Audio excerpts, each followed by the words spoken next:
career started in Gor Mahia on the 18th of February, 1986.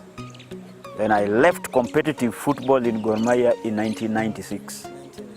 Yeah, then in between I also coached Gor Mahia for a while, then I called it quits for playing. The time the two-year ban ended, we already had a new outfit that helped us clinch the Mandela Cup trophy in 1987.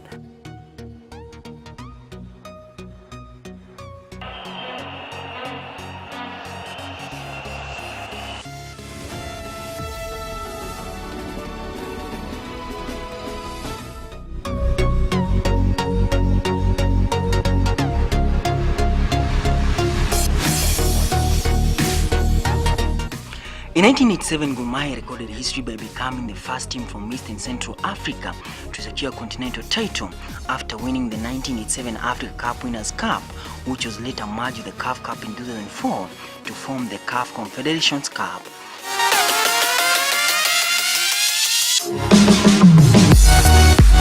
Tobias' JuaKali defensive input played a pivotal role in ensuring Kogalo secured their maiden continental title, courtesy of an away goal against Tunisian giants Esperance de Tunis.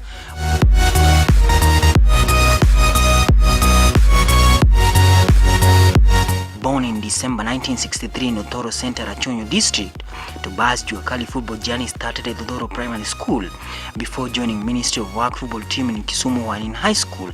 His defensive prowess would attract the eyes of Kisumu Hotstar FC scouts in 1982.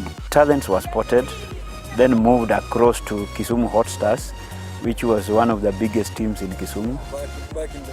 Back in the days, that was 1982. We played and qualified the team for Kenya Super League then, National Super League. That is how KPL these days were called. That was in 1983-84. I played in Super League for one season. When I was joining my Form 5, I joined Kisumu High School, Kisumu Boys, which was a bedrock of talent of soccer. His big break knocked at the door on 18th February 1986 when he was signed by football giants Gor Mahia, making his debut 4 months later at the City Stadium in a Mandela Cup encounter against an Egyptian side. It's a dream for all footballers, especially then. If you are a Luo, you play for Gor Mahia. If you are a Luya, you play for Leopards. So that rivalry also created a lot of, I think, commitment to playing for the community clubs. So it generated a lot of hits. Even like right now, it still happens. So that's the beauty of rivalry. Yeah. His break was a punishment for George Solo Otieno, who had refused to follow instruction from the no-nonsense coach late Len Julians. Ocholla defensive prowess would force Solo to sit on the bench for the next 10 years.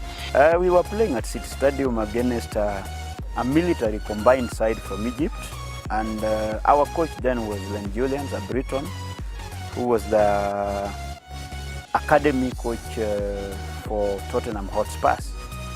Then we were given instructions on what to do while playing, but unfortunately for him, but fortunately for me, the player did not take the instructions. Whatever he was given to do, he didn't take it lightly. Then he pulled off the top jersey because of a disagreement with the coach. That is how he was called out, and I was told, hey, go in. I didn't even warm up. I went in. But I was psyched because I wanted to start playing for my team. So when I went in, I think that was the last time George Solomon Otieno saw the number until he retired. Yes.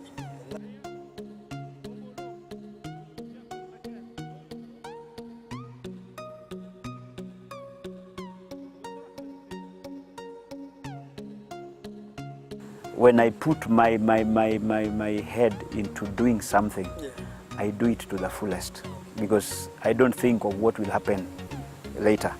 I do what is in front of me and finish with it. So I think these are the things that propelled me to do all those things, because I believe even if you had or whatever, I cannot blow my trumpet, but it's there for people to see or people have heard.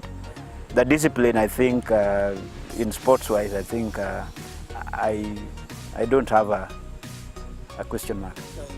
His performance at the fullback position earned him the nickname JuaKali. The name JuaKali, it is a nice name for whatever I think I did for the team. It is, I think it came out of the no-nonsense attitude, yes, of the playing and behavior. So that is the name selling.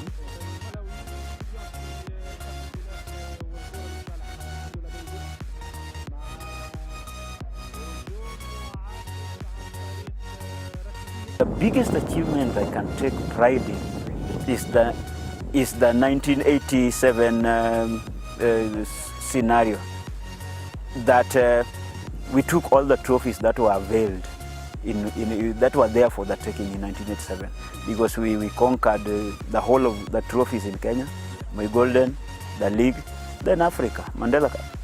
JuaKali earned a call-up to the national team in 1987, playing in the team colours during the 1990 Africa Cup of Nations qualifiers. When we were starting football, in fact, until I finished my footballing career, it was about remuneration. It was appalling, because might be people will say, if you are given 10 bob then, it is an equivalent of 1,000 bob now. But the payment was very minimal, because I can tell you for free that the transport home was 20 bob. Yes. The allowance after winning a match was only 100 bob. Sometimes we were being given 50 bob. The highest money, the allowance I was paid in my playing career was 250 shillings. And it was only within 2 matches in a year by beating Leopards. If we lose, it is free. But when we win, you get your 250 bob and you go home celebrating. Because surely we were playing for the community. We were not playing for financial gains, which for me proved a lot for the players, because we were playing for the passion of the game. Nowadays, it is work. You are playing because you are being paid to play. The defense maestro believed football stakeholders need to come together to share thoughts on how to improve the levels of football in the country. The status is now we are playing for money. That is the basic problem we have. There's no passion, because this is now employment. Those days we were working first, then we come back and start training from 6 o'clock. That was just a passion for the love of the game. But now, you see, if you don't pay me, I don't go to training, I don't play, you get. That's why I think our standards have stagnated or declined. Yes, if you don't have the money, you are done.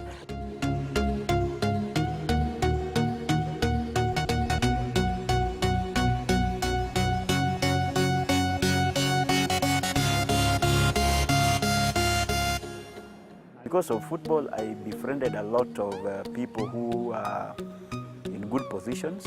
So there were a lot of advice from them that, hey, people need to continue with their schooling. And that is what I always tell these young boys playing currently. They earn a lot of money, but they don't have a backup. The CV is zero, education-wise. There are few who can say that I went to school.